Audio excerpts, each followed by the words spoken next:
The Weather Channel is brought to you by this cable or satellite provider. You can also get reliable forecasts from the Weather Channel through this radio station or visit weather.com. Real-time reports from those in Irene's past at weather.com/social. Our coverage of Hurricane Irene continues here on the Weather Channel. Right now, Irene is posing an extreme threat for the mid-Atlantic coast and the northeastern seaboard. Straight ahead, a look at what's happening now and what's happening next. You're tuned in to Hurricane Central.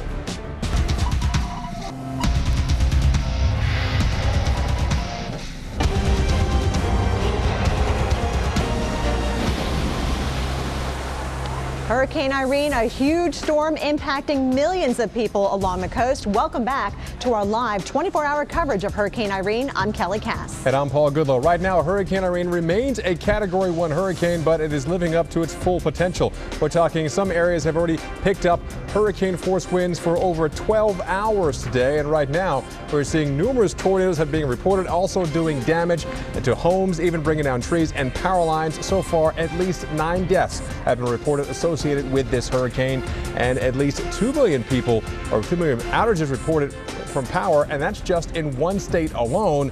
And we are nowhere near done in terms of the wrath of this hurricane. And Paul, so far, North Carolina and Virginia really taking it on the chin. Take a look at this new video out of Sandbridge, Virginia, just from a little while ago. You can see we have damage here. We've got buildings with roofs that are either partially torn off, fences that are blown over. We've had a report of a pier breaking down along the coast of North Carolina as well. So again, this is a dangerous hurricane. We want everybody to heed the warnings and stay indoors as those winds are still quite gusty out there. More eyewitness video now coming out of Richmond, Virginia. We've also had some strong winds.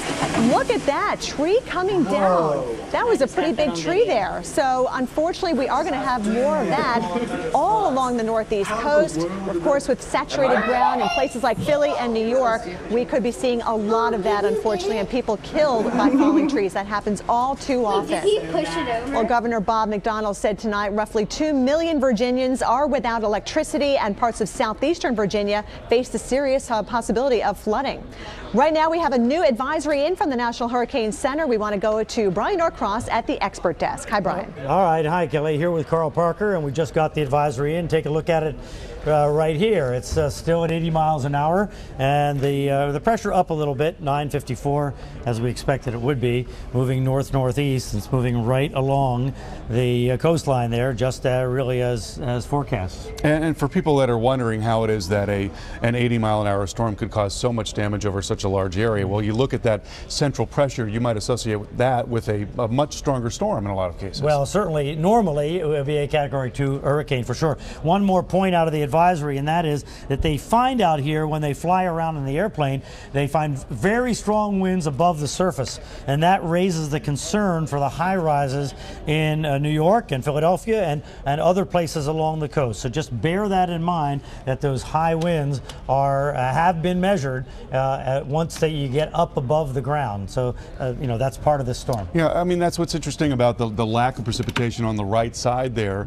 Without those showers and storms, there's nothing to transfer that mid-level wind down to the surface, so you won't get as much wind at the surface. But as you mentioned, if you're up 80 floors, then maybe you do get quite a bit. There's the center right there, but look at the radar moving north. The heavy band continues, although thankfully it seems to be less intense than it was there, Baltimore, Washington, but very intense here moving through New Jersey. Yeah, we actually just heard about a rainfall rate in Philly of 1.5 to 2 inches per hour. Now, that was per hour. Yes. That was the amount of rain that we would need there to cause flash flooding over a 6-hour time frame. That's what we're getting in 1 hour's time right now. So the flooding is probably going to be, I would say, catastrophic in some parts of this region. And unfortunately, in New Jersey, they're very well aware of Hurricane Floyd. We're not saying it's going to be another Hurricane Floyd, but it could be very, very bad in that direction, unfortunately. Kelly? Unfortunately so. Thank you so much, guys. And of course, the Weather Channel, we are Hurricane Central. We have got you covered here. We have multiple crews from North Carolina all the way to New England to bring you live pictures and the latest information on Irene's impacts. In fact, right now, we want to take you live to Virginia Beach, where Eric Fisher is standing by. And Eric, we were looking at some video taken earlier. When would you say the worst of the storm was affecting your area?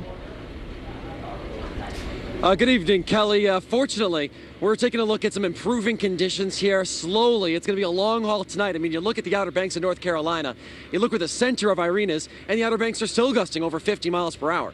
So once the storm continues to work its way up the coastline, we could see additional power outages. Already 2 million people without power. And emergency management officials are saying that those people without power could wait up to 1 to 2 weeks before they get it back. So when we're out here days in advance, we're talking about a good idea is to get some cash, get food, water, supplies for several days because you don't know how long power is going to be out. There's your reason. A validation of the forecast here in the Virginia area. And we'll see those winds slowly wind down as we head into the day tomorrow. That video you showed, Kelly, a little while ago over by Sandbridge Beach, some of that damage, reported tornado taking the roofs off those homes there along Sandbridge. They also had overwash in that area, which means the ocean came right through those oceanfront houses. Beautiful homes, my family.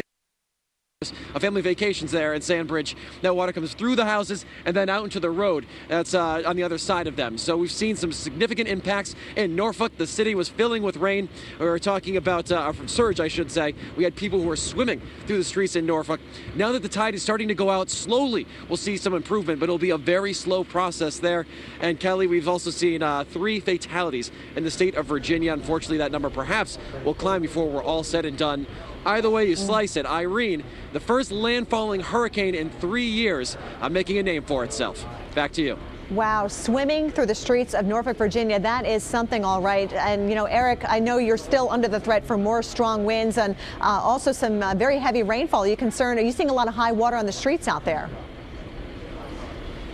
Yeah, you know, we watched some big rain totals in the Norfolk area. We talked about over 8 inches coming down. I haven't seen the exact update date total just yet, but especially west of town, either side of the I-95 corridor. I mean, it was just pouring all day long. We still have a little ways to go yet.